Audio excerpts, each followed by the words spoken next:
Mengelola sebulan kesana ialah dia bercandung di kalai penuh dengan oh memberikan sokongan sana ada yang serta kita Jepang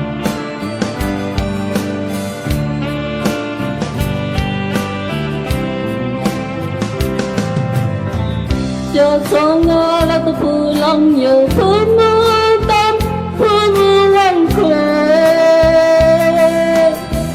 lui tengi sesebawang mening amung langya sakit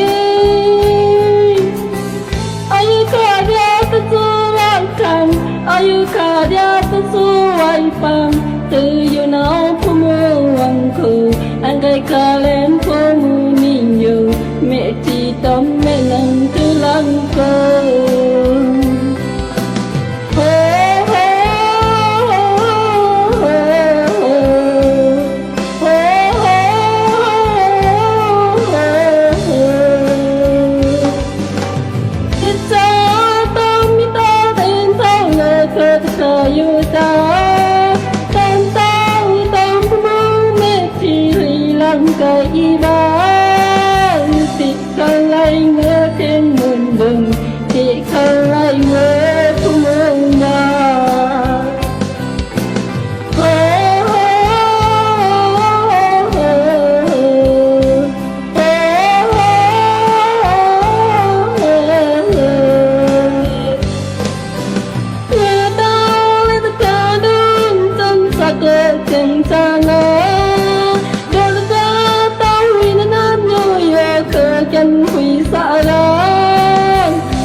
ayu karya tersuai pang tuyunau pumuangku angkai kalian pemunijo meti tom menang ketuliku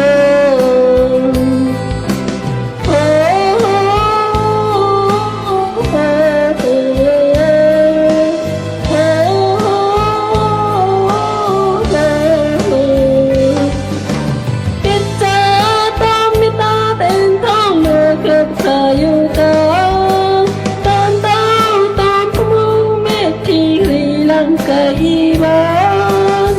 ikhlas thiên đường đường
บ่เอ้หมู่อีกาnó thân sắc đôi mong ngầu ngọt khi khá lại người không mừng qua cô là ba ngã ta lặng như dùi mõ thiên mân đời